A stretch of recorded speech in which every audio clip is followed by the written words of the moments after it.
My apologies. I did not see you.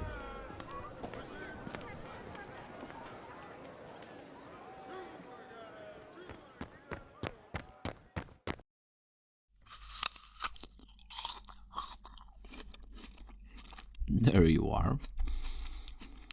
I'm impressed. I barely started eating this apple and you already found me. We bumped into each other like what? 10 seconds ago? I like that.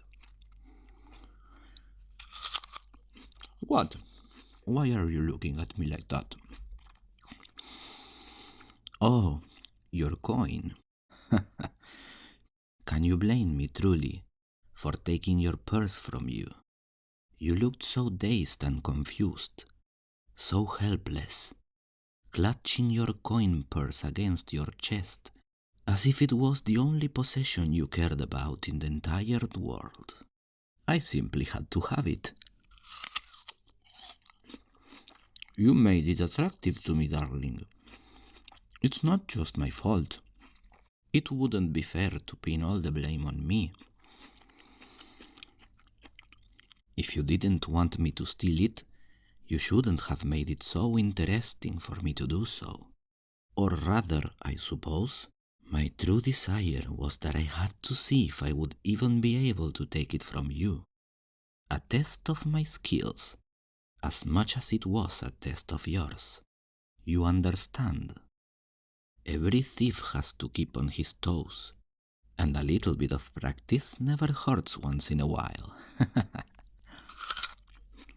I watched you, and waited just for the right moment.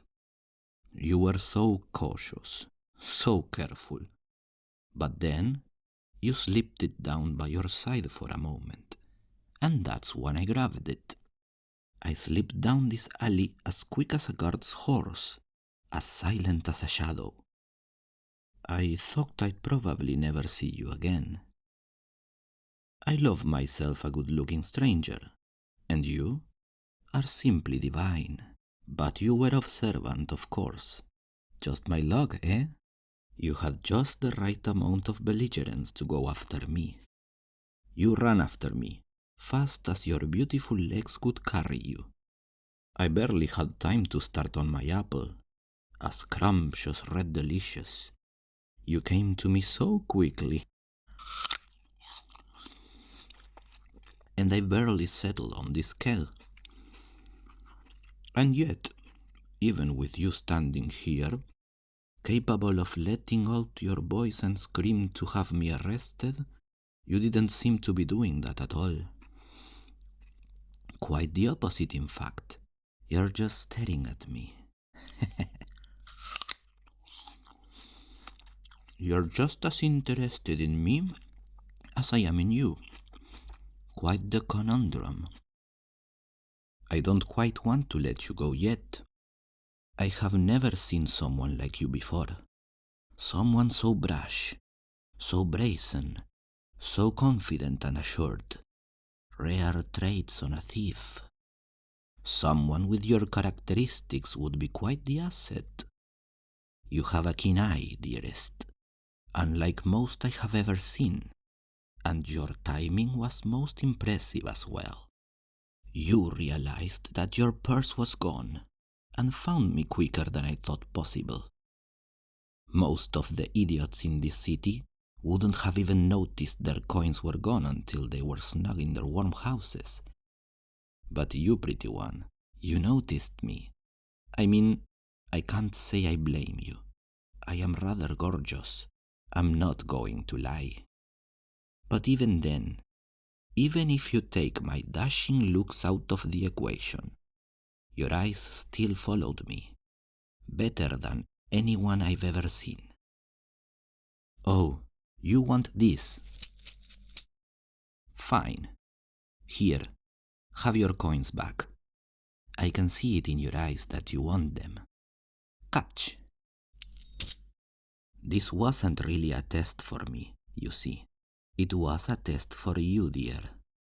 I was seeing if you were good enough, and brave enough, to go after me without much thought. I knew you had the skills, and it seems you are wise enough to use them. So, allow me to introduce myself. My name is Dareon, and I am a member of the Thieves Guild. A recruiter, in fact. And I am incredibly pleased to make your acquaintance finally. You see, I have been watching you for some time now, and it's clear you aren't well off with your coin. I mean, I would know. I just went through your purse. But besides that, after enough observation, I decided to test you. I pulled my cloak over my head just as I saw that you had entered the marketplace. Just as I bumped into you, I grabbed your purse, but you were so startled, you didn't even notice. Don't feel bad though. Nobody ever does. Sleight of hand is a powerful thing. Not even mages seem to have perfected it as well as I have. What came after the theft, though, is what defines you. It makes you stand out to me. You noticed very quickly that your purse was gone, and instead of marking it as lost for good, or howling for those rotten city guards, you quickly deduced who had taken it. You were observant enough with those beautiful eyes of yours, and noticed that it was me, and where I had gone. Without even the slightest bit of hesitation, you rushed after me. Not many people can say that. Only a select few even catch my eye, and a very few make it this far at all. Simply put, you are rather special, my dear. So what do you say? I mean, you clearly have nothing better to do, and we both know how badly you need the coin. You would be a wonderful member of our guild, wouldn't you agree? It would be a benefit for the both of us. You get the gold you so desperately need, and we get the eye candy our guild absolutely has been craving. A desperately gorgeous figurehead, something for the rich people in town to dream about while their coin is slipped right underneath their noses. Don't look at me like that. It is a fact. You are beautiful. And, I mean, hey, the guild could seriously use some more beauty in it. Compared to yours truly, the others are just ridiculously ugly bastards. I am a beautiful man, as you can see.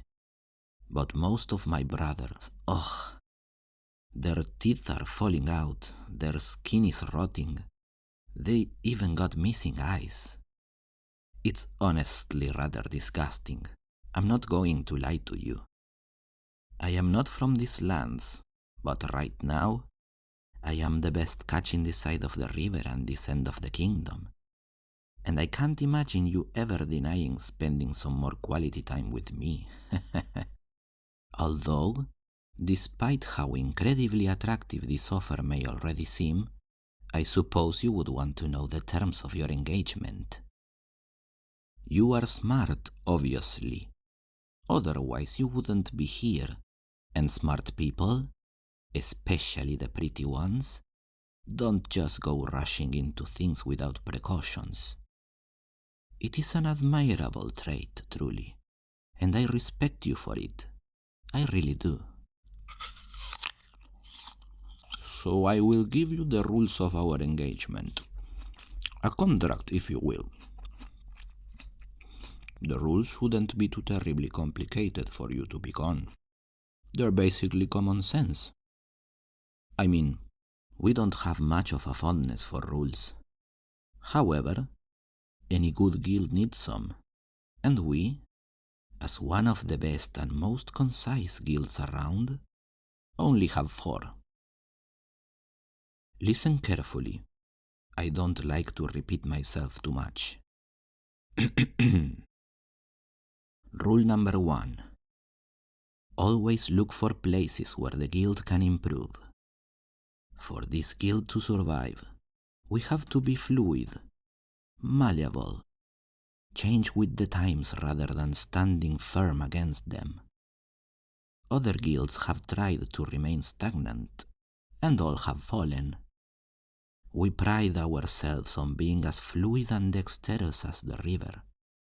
Whether this means to you recruiting new members off the street, like yours truly chooses to do, persuading old ones to leave, a dangerous game nobody wants to admit they're too old, or simply sharing popular or easy places to steal from, everything you do must be for the good of the guild.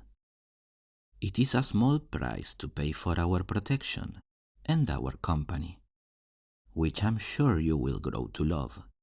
Everyone does. We are quite the party.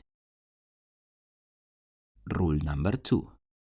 Just as the guild always has your back, you must always have the guild's back in return. Brother and brother, or brother and sister. If there is a plot against the guild, if a fellow brother or sister is in jail, or you can save a brother or sister from attack, you must always do your best to do so. Fight until the very end, just as you would do for your own kin. The guild is your family. Treat them as such. Blood of the covenant is thicker than the water of the womb, after all. Oh, just a quick aside to this rule. No ratting out guild members. Snitches are not well respected here, unless, of course, they are plotting against the guild. Then we just throw them to the wolves. But you needn't trouble yourself with that, dear. The wolves only come if we call them. Let's continue then. Rule number 3. 33% of all your profits must be returned to the guild for redistribution amongst the group. This one is tough at first, but you learn to live with it. You must contribute at least once a month to be able to obtain your salary. Keeps people from loafing around, I suppose. For example, if you steal 3 apples, one must be turned over to the group. You get the gist. I especially like apples, as you can see, literally speaking.